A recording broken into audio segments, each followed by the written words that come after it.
The country's taxes must be fixed, and I know what to do with it. If you think you're paying too much now, just wait till I get through with it. Now, Mr. Hanley, I'd like to ask you something. What does the government do with all the money we give them in taxes?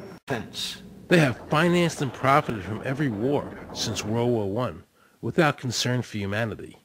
The war in Iraq is an attempt by the Federal Reserve and their partner, the Bank of England, to control the Middle East and to make it a part of the New World Order. To defend the New World Order, U.S. soldiers will have to kill and die. Arthur Schlesinger, Counselor on Foreign Relations. Military men are just dumb, stupid animals to be used as pawns in foreign policy. Henry Kissinger, Counselor on Foreign Relations.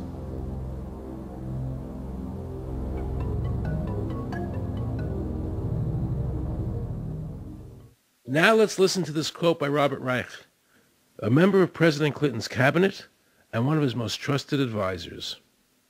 The dirty little secret is that both houses of Congress are irrelevant. America's domestic policy is now being run by Alan Greenspan and the Federal Reserve.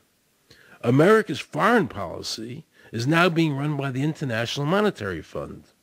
When the president decides to go to war, he no longer needs a declaration of war from Congress.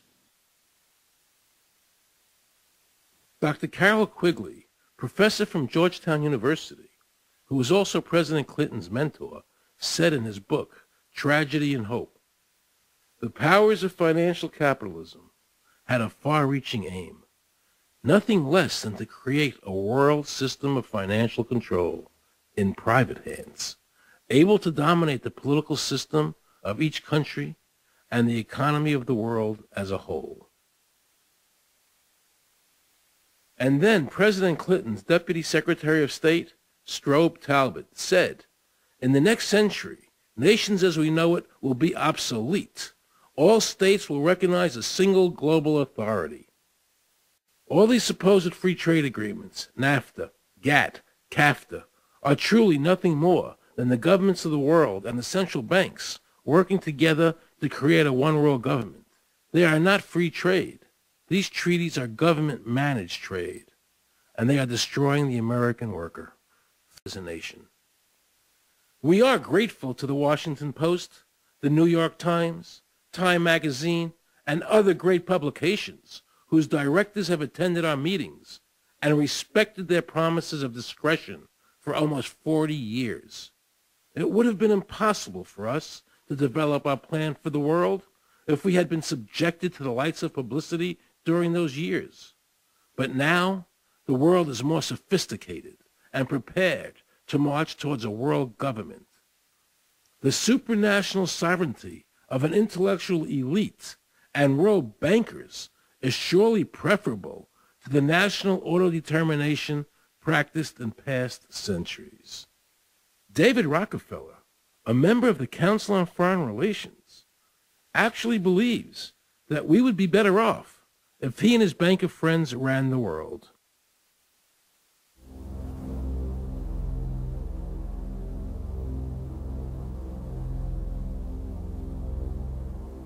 And the United States putting together a constitution now for Iraq.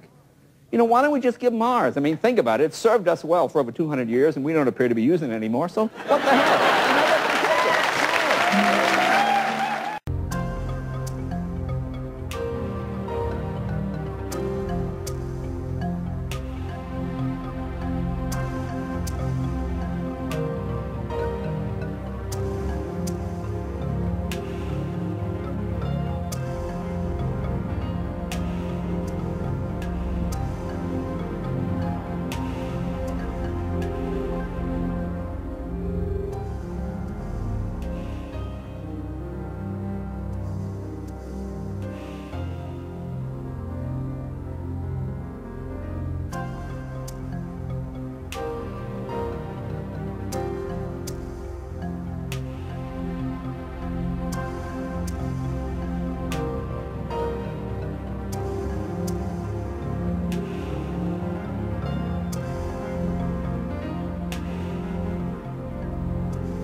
I like the old idea where you could do what you thought you could do and what you wanted to do as long as you didn't hurt others.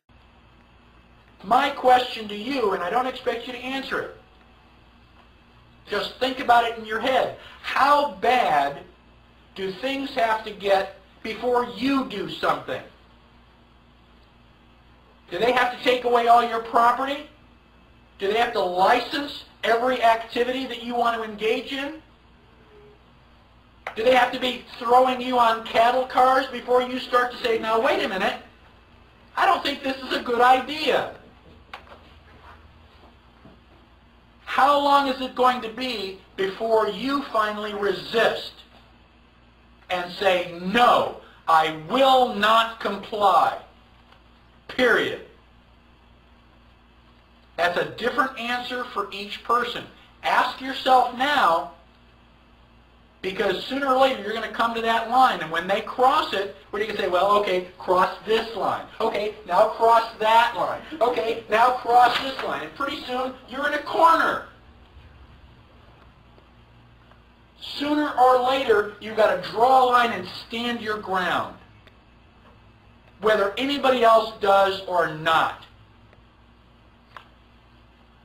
That is what liberty is all about.